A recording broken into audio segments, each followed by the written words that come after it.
Public বিশ্ববিদ্যালয়গুলোতে কিভাবে একটি AI lab স্থাপন করা যায় সেই ব্যাপারে আমরা কথা বলেছি রয়েছে। আমরা দুটি শহরের ফরেন মিনিস্ট্রিতেই আমাদের মিটিং ছিল এবং সেখানে কিন্তু আমরা বিভিন্ন ধরনের আমাদের যে আইডিয়াস এক্সচেঞ্জ করেছি। তার থেকে বড় কথা আমরা ঢাকা বিশ্ববিদ্যালয়ের জন্য কথা বলেছি যে এই ঢাকা বিশ্ববিদ্যালয় একটি এআই ল্যাব। আপনারা জানেন চায়না এআইয়ের জন্য খুব বিখ্যাত এবং সেখানে যে এআইয়ের যে বিকাশ সেখানের ধারে কাছে কিন্তু আমাদের বাংলাদেশ নেই। এমনকি আমরা সামান্য চ্যাটজিপিটি একটি এআই টুল সেটি ব্যবহার করতেও কিন্তু আমরা খুব বেশি আপনার পারদর্শী নয়। কিন্তু আমাদের ঢাকা বিশ্ববিদ্যালয় সহ বিভিন্ন পাবলিক বিশ্ববিদ্যালয়গুলোতে কীভাবে একটি এআই ল্যাব স্থাপন করা যায় সেই ব্যাপারে আমরা কথা বলেছি এবং এটা নিয়ে আমাদের কথা এখনও চলছে। এর বাইরে আমরা কিভাবে ঢাকা বিশ্ববিদ্যালয়ের শিক্ষা আমাদের যখন এখানে কনফুসিয়াস ইনস্টিটিউট রয়েছে, পদ্মা সেতু, মেট্রো রেল এবং এলিভেটেড এক্সপ্রেসওয়ে নির্মাণের গর্বিত অংশীদার বসুন্ধরা সিমেন্ট।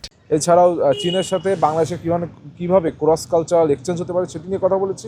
তার সাথে সাথে আমাদের বাংলাদেশ থেকে বিভিন্ন শিক্ষার্থীরা তারা কিন্তু প্রতিনিয়ত চীনে উচ্চশিক্ষার জন্য যাত্রা করছে। তাদের ভিসা, স্টুডেন্ট ভিসাকে কীভাবে সহজ করা যায়, কীভাবে স্টুডেন্ট ফ্রেন্ডলি একটি এনভায়রনমেন্ট তৈরি করা যায়। আমরা দেখছি যে বিভিন্ন সময় বাংলাদেশ সহ এই সাউথ এশিয়ার দেশগুলো চীনে যাচ্ছে যারা, তারা চীনকে ট্রানজিট হিসেবে ব্যবহার করছে। অর্থাৎ তারা সেখানে 2 বছর পড়ছে, পরে ইউরোপ আমেরিকা চলে যাচ্ছে।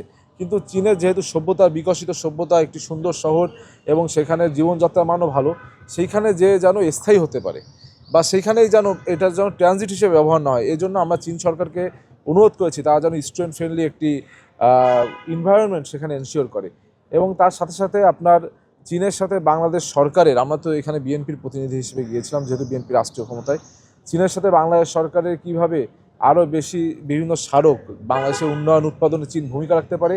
এবং আপনারা জানেন যে তিস্তা বাঁধ যেই আপনার চুক্তি, সেই চুক্তিতে কিন্তু বাংলাদেশ সরকার ইতিমধ্যে চীনা সরকারের সাহায্য চেয়েছে।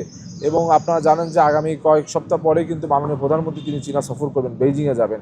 তো তারই একটি প্রাক প্রস্তুতি হিসেবে কিন্তু আমাদেরও চীনা সরকার বিভিন্ন স্তরের প্রতিনিধির সাথে কথা হয়েছে, যেটি আমার কাছে মনে হচ্ছে একটি পজিটিভ বার্তা।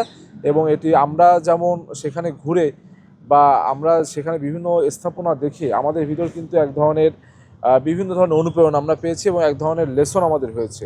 এবং আমার বিশ্বাস যে আমরা যেহেতু পলিটিক্স করি, আমাদের স্টুডেন্ট পলিটিক্স বলেন অথবা ন্যাশনাল পলিটিক্সে এটা আমরা ইমপ্লিমেন্ট করতে পারবো।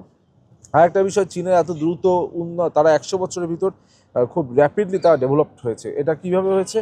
তাদের বেশিরভাগ তাদের সকল জায়গা জমির মালিক কিন্তু সরকার, এখানে কোনো ব্যক্তি মালিকানাধীন জায়গা নেই। কিন্তু আমাদের বাংলাদেশে সকলে ব্যক্তি মালিকানাধীন জায়গা রয়েছে, যার ফলে আমরা যদি একটি রাস্তা চওড়া করতে চাই তখন কিন্তু সেইখানে আপনার যাদের জমি রয়েছে তাদের 3 গুণ 4 গুণ টাকা দিতে হয়। এরপর সেইখান থেকে উচ্ছেদ করা খুব কঠিন একটি ব্যাপার। কিন্তু চীন সরকারের একটি ভালো একটি উদ্যোগ দেখলাম, তারা 75 বছরের জন্য লিজ দেয়। এই লিজ আমরা যেমন আমাদের পৈতৃক সূত্রে জায়গা জমি বছর পর বছর পেয়ে আসি, প্রজন্ম থেকে প্রজন্ম পায়, তাদের কিন্তু এই সিস্টেম নেই। আমি ধরেন লিজ নিয়েছি, সরকার যদি মনে করে যে কোনো সময় আমার লিজ বাতিল করে সেই লিজটি বাতিল করে দিতে পারে, সেই ক্ষেত্রে কিন্তু তখন তাদের অতিরিক্ত টাকাও দিতে হচ্ছে না এবং তারা তাদের রাস্তাও চওড়া করতে পারছে, তাদের যে স্থাপনা প্রয়োজন সেটি তারা করতে পারছে। আরেকটি বিষয়, সাংস্কৃতিক কেন্দ্র হিসেবে চীন অত্যন্ত উর্বর।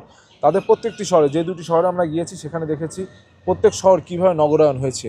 এই শহরটা 100 বছর আগে কী ছিল, 100 বছর ভিতরে ধাপে ধাপে কীভাবে এই পরিকল্পিত নগরায়নের একটি উৎকৃষ্ট উদাহরণ হলো, তার সম্পূর্ণ চিত্রায়ন তাদের আছে। আমি মনে করি আমাদের বাংলাদেশে বিভিন্ন জেলা শহরগুলোতে এখন আমাদের ঐতিহ্য নিদর্শন সম্পর্কে বর্তমান প্রজন্ম জানে না।